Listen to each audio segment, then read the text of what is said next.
vamos a platicar sobre su nuevo documental. Te convertiste de hecho en un documentalista comprometido. Hoy tenemos un gran personaje. Marta Anaya, la entrevista.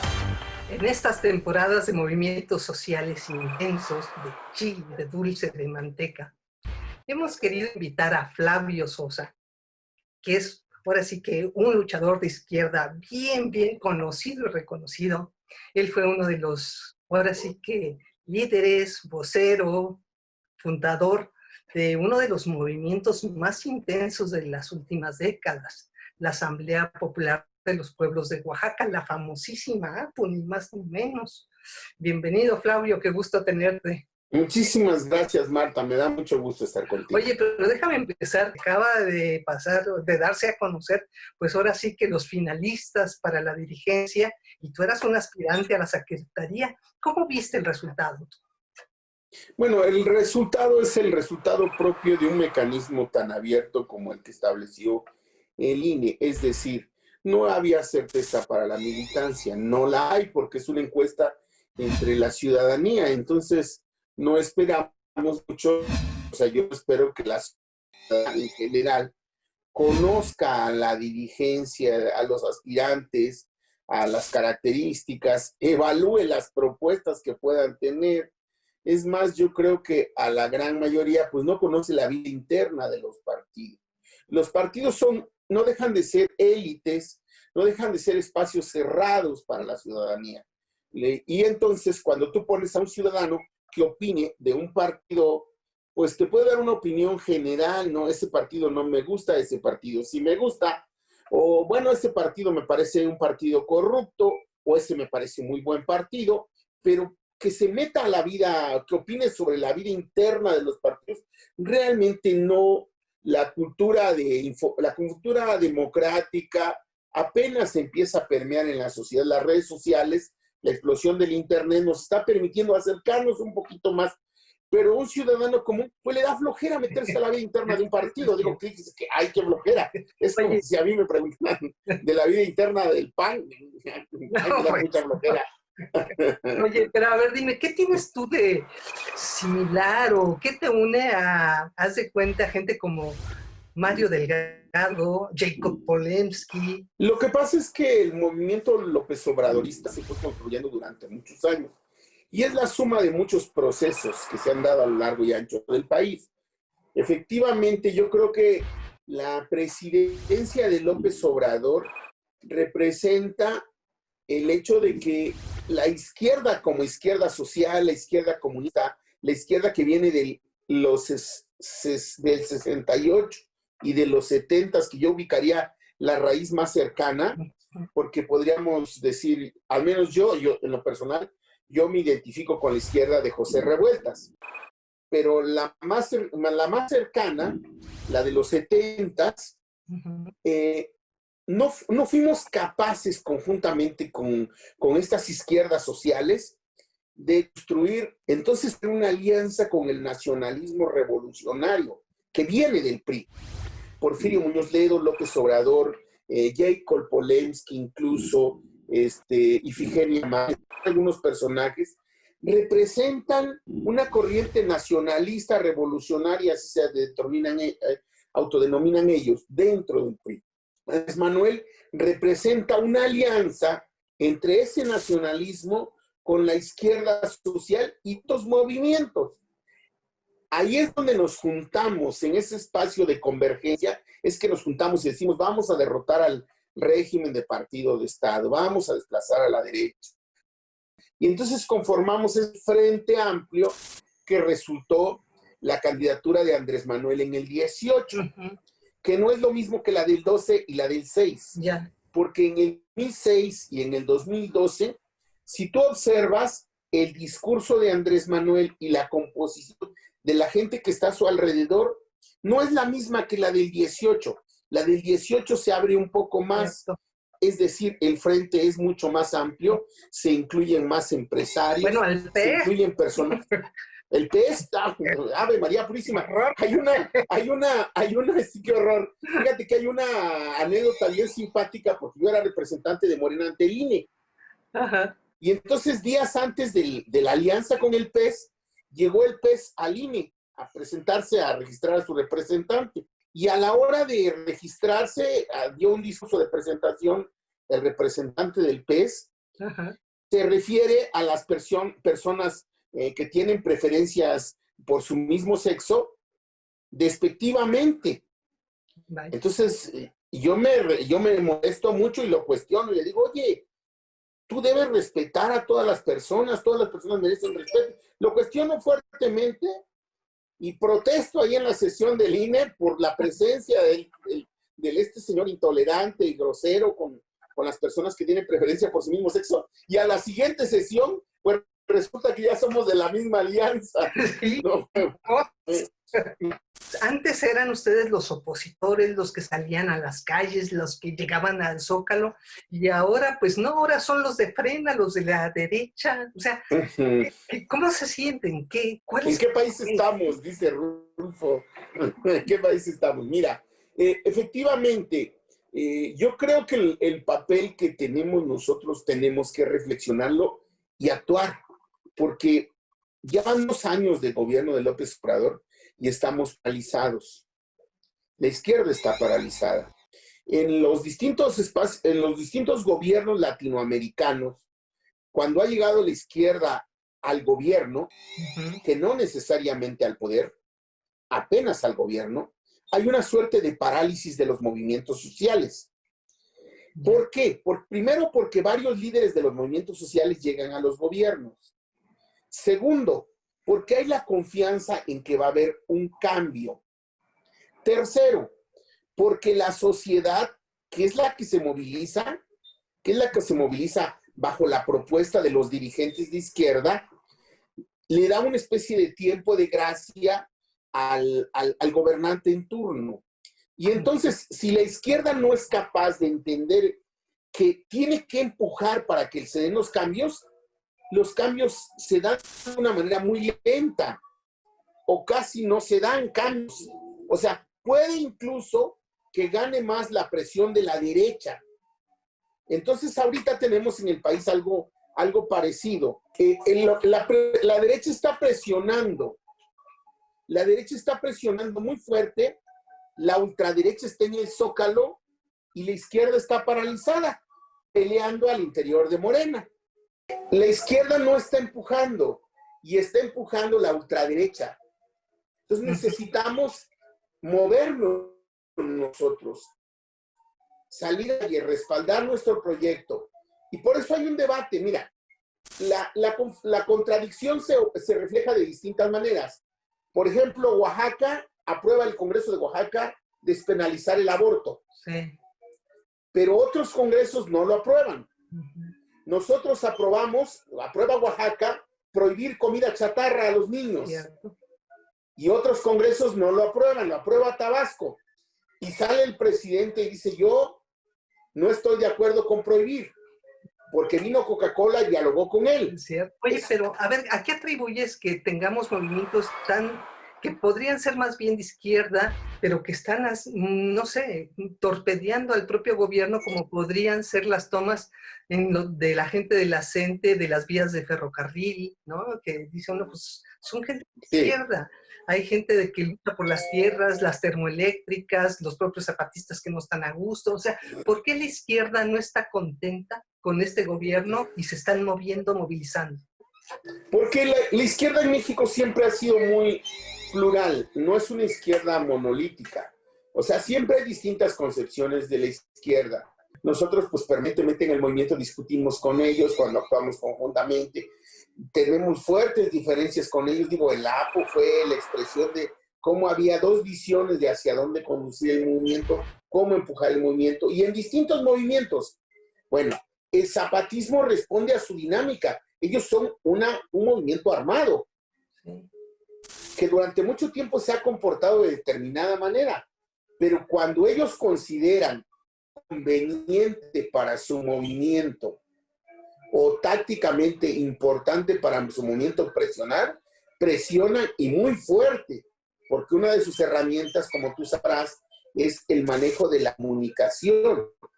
Ellos son expertos en el manejo de la comunicación y han logrado, sus mayores victorias están ahí, en que la sociedad, en que el mundo incluso voltea a verlos por el manejo mediático que ellos hacen de sus propuestas. Entonces, ellos empujan. Sí. La CENTE. La CENTE. Yo creo que la CENTE tiene... Oaxaca este año no tuvimos movilizaciones. Cierto, quietos. El año pasado tampoco hubo movilizaciones en Oaxaca, porque hay una buena relación con el presidente. Y luego, al interior del magisterio y al interior de la propia CENTE, también hay factores externos que empujan contra el presidente. Digo, Michoacán tenemos a Silvano Aureoles, gobernador, que también intenta incidir, ¿no? Desde ahí para presionar al presidente. Flavio, ¿tú cómo ves la relación o la interlocución que se está dando entre el gobierno de la 4T y los movimientos sociales? ¿Hay, no hay? ¿Algo está fallando? Creo que es insuficiente el diálogo. Creo que la Secretaría de Gobernación no está funcionando como debiera. Debiera fortalecerse los espacios para dialogar con la sociedad. Creo que es necesario que la 4T, el gobierno de la 4T, fortalezca sus espacios de diálogo con la sociedad en su conjunto, no solamente con los defensores de derechos humanos, no solamente con los defensores de la tierra y el territorio, no solamente con los movimientos sociales, sino también con los promotores culturales, con los artistas, con los distintos actores políticos y sociales. Creo yo que todo está centrado en Presidencia de la República y debieran funcionar la Secretaría de Gobernación, la Secretaría de Cultura, las distintas secretarías como espacio también de encuentro con la sociedad para fortalecer el proceso de transformación. Yo no creo que un proceso de transformación como el que se plantea lo logremos separados de los movimientos sociales y separados de los promotores del arte y la cultura. Creo yo que es vital que todos nos involucremos en este proceso de transformación y ahí hay que fortalecer el puente. Pero no ves, como algunos creen, que son realmente desestabilizadores. Yo creo que hay de todo en los movimientos y en los distintos sectores de la sociedad. Hay gente que intenta desestabilizar. Desde luego, eso es natural que se dé, porque el gobierno no se ha caracterizado por ser un gobierno que use la violencia, que use la policía, que use el ejército para golpear. Creo yo que en todo caso, pareciera que a veces se cierra. Entonces, hay que abrir los espacios, creo yo. Y su relación con los movimientos de las mujeres, como que allí algo no checa, no hay empatía, chocan de una manera que la verdad yo no lo entiendo, ¿no? Precisamente es eso. La falta de un espacio propio para el diálogo. Entonces. O sea, digo, yo no veo a una secretaría, a un espacio de diálogo con el movimiento feminista.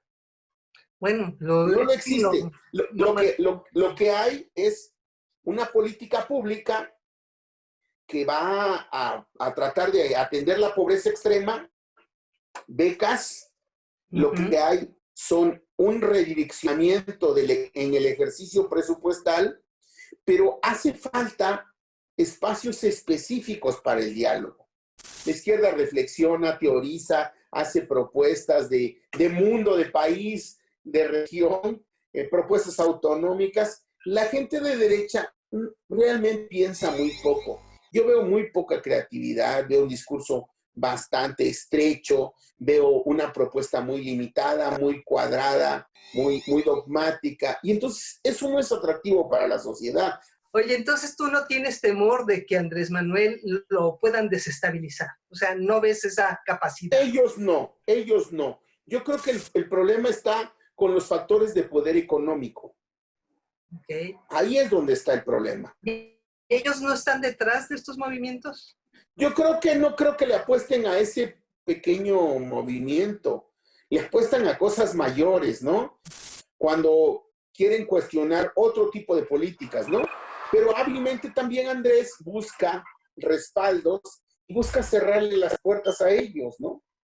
Por ejemplo, creo yo que la visita de Andrés a Trump fue una jugada política de geopolítica bien importante. Entonces, cuando Andrés tiene una relación con Trump, cuando Andrés se acerca y dialoga con Trump, le cierra la puerta de la embajada. Y entonces me parece a mí una jugada interesante de Andrés Manuel en esa perspectiva. Se cuida la retaguardia y la embajada dice, no, los mexicanos son amigos. No, bueno, fíjate que no lo había visto así, pero suena bien, tiene cierta lógica. Digo, en la lógica esta de derechas e izquierdas, Claro. a nivel internacional, en el empuje, ¿no? Porque Bolivia, el gobierno de Evo Morales no se cayó por un asunto interno, fueron los gringos los que lo tumbaron. Ya. Por conducto de, ¿no? Y así en distintos países. Cuando Andrés logró la mayoría en el Congreso, cerró la posibilidad de que el Congreso lo golpeara. Porque en América Latina ha habido golpes contra los presidentes desde el Congreso. Han usado al Congreso para golpear al Poder Ejecutivo. Han usado a la Corte para golpear al Poder Ejecutivo. Entonces, Andrés lo que hace, afortunadamente, cuando convoca al voto parejo, es cerrarles la posibilidad de que desde el Congreso de la Unión lo desestabilizaran.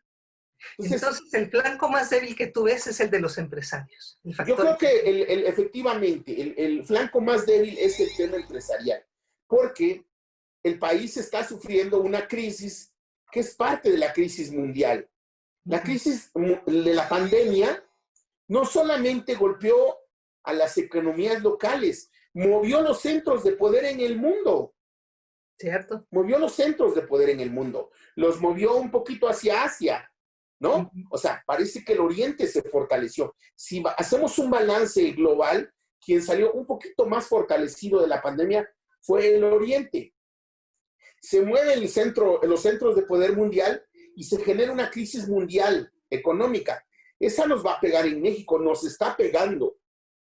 Yo no sé qué tiempo vayamos a lograr, en qué tiempo logremos superarlo. Pero además, el tener un presidente como el que tienen los Estados Unidos genera inestabilidad en el norte y a nuestro país le golpea porque somos una economía muy dependiente de los Estados Unidos. Entonces, ese impacto lo aprovechan los empresarios nacionales para lastimar al gobierno de López Obrador. Y ahí nuevamente es donde yo digo, ¿qué estamos haciendo en Morena para respaldar a nuestro presidente? Para entender esto que está pasando. Con todo respeto, yo sospecho que nuestros dirigentes nacionales no han entendido esto, o están mareados en la comodidad y no se han preocupado por cómo le hacemos para respaldar al presidente. O no le entienden, o simplemente se la quieren llevar en el confort y pues no se mueven en el país. Ahora tenemos un partido también en crisis. Entonces, eso está pasando. Bueno, ¿y qué ves en el horizonte para este gobierno y para Andrés Manuel? ¿Se cae? ¿No se cae? ¿Termina bien? No, mira, yo creo que no se va a caer. Eso yo no lo veo como una posibilidad, definitivamente. Más bien, lo que está en juego, fíjate, es tan fuerte el gobierno que lo que está en juego es quién le va a suceder. Cuando Porfirio Muñoz Ledo se le va al cuello a Marcelo Ebrard, está queriendo jugar o queriéndonos hacer creer que está jugando en la sucesión. Dice, no, es que Marcelo Ebrard quiere... A mí me parece un choro de Porfirio, con todo respeto. Me parece un choro de Porfirio. O sea, sí, o sea, Porfirio Porfirio es un brillante pensador, pero también es demagogo. También usa la demagogia. Y está usando la demagogia ahí, cuando está tratando de asustarnos con el petate de que Marcelo Ebrard se está empoderando totalmente y que él va a hacer corto el sexenio. Me parece un rollo. Creo yo que efectivamente hay una disputa por el poder entre dos bloques de la élite morenista, por llamarle así. Eso es indiscutible. Pero eso... ¿Perdón? Los dos bloques para el El auditorio. bloque que tiene actualmente el partido, donde está Berta Luján, donde está Ramírez Cuellar, donde está Héctor Díaz Polanco, ¿no? Y que también estaba Jacob, pero que Jacob Ya no. se hizo a un lado. Entonces, esos dos bloques con el bloque de Jacob, digamos que son tres, ¿no? El bloque de Monreal, Mario Delgado, uno, el bloque de Berta Alfonso Ramírez Cuellar, Díaz Polanco, con sus respaldos también dentro del gobierno federal, y el bloque de Jacob Polemski, que es el más débil, digamos, de los tres, según yo. Sí. Según mi análisis, desde abajo totalmente. Ajá. Y entonces, hay una disputa allá arriba, en esa élite que le llamo yo. Hay una disputa. Entonces nosotros decimos, esa disputa le está haciendo daño al partido. Sí, porque están pensando más en eso, no en cómo apoyar a... No en cómo apoyamos a Andrés y en cómo hacemos un partido democrático, fuerte, vigoroso, distinto a los demás, ¿no? ¿Cómo obtenemos una definición política ideológica de izquierda? Bueno, si alguien dice, es que yo quiero que sea de centro, pues que lo plantee y debatimos, ¿no? Oye, Andrés Manuel es de izquierda. Claro que sí, es la izquierda nacionalista de este país. Okay. Andrés Manuel tiene un compromiso con la justicia social fundamentalmente. Hemos tenido la oportunidad de dialogar en muchas ocasiones con él y ahí tuvimos la oportunidad de charlar con él acerca del partido que quería. Estoy hablando de a principios de los 90. Luego vino, yo fui diputado federal en el 94, como del 94 al 97, como del 90, en ese periodo legislativo 94-97, y tuve la oportunidad de ser delegado del partido en el estado de Tlaxcala. Él era ya presidente del partido. Y ahí nuevamente tuve la oportunidad de viajar con él en la camioneta, ir platicando, estar en el estado de Tlaxcala, dialogar, charlar. Luego vinieron las campañas, luego él estuvo viniendo a Oaxaca y en distintas ocasiones. Bueno, él es un hombre comprometido con la justicia social.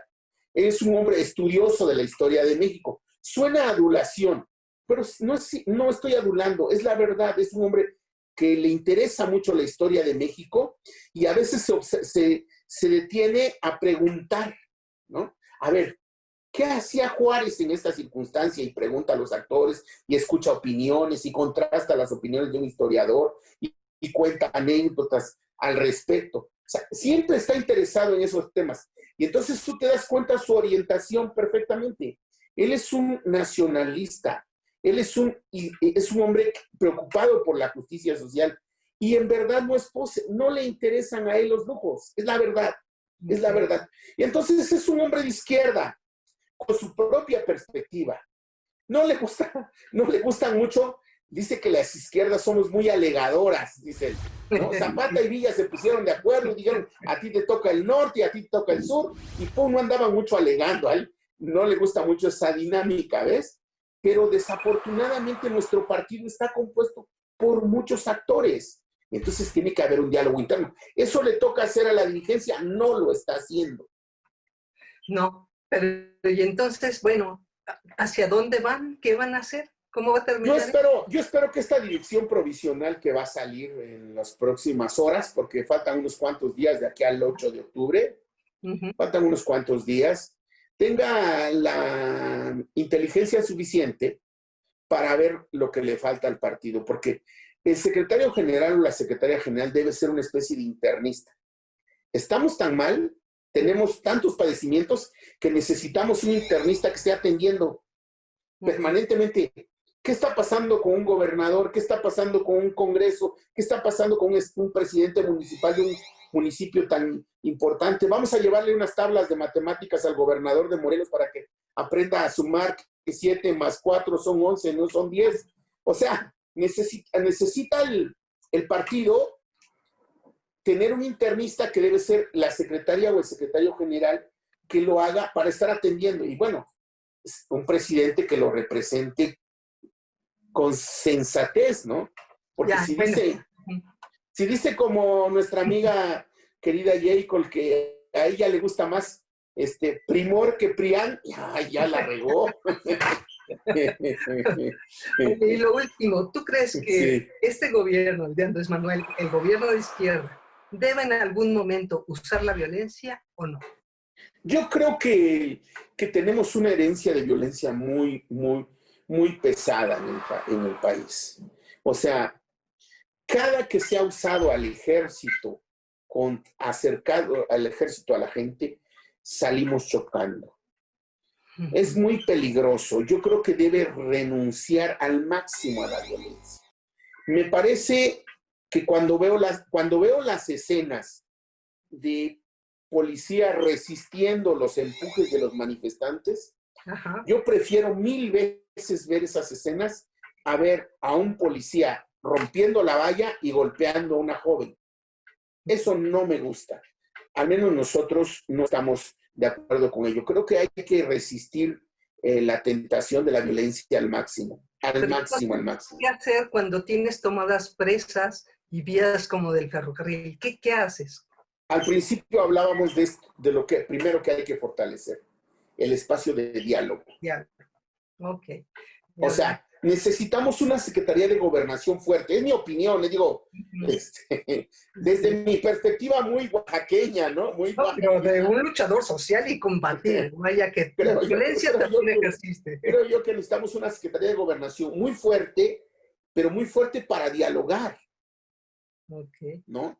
Porque luego a veces también veo a subsecretarios que como que dicen, si con este voy a platicar, ¿a poco sí le entiende? Digo. Bueno, Flavio, pues qué gusto. Vamos cerrando ahora sí, te agradezco muchísimo y qué gusto irte. Muchísimas gracias, querida Marta. Gracias como siempre. Siempre es una delicia platicar contigo. Y vamos a platicar sobre su nuevo documental. Te convertiste, de hecho, en un documentalista comprometido. Hoy tenemos un gran personaje. Marta Anaya, la entrevista.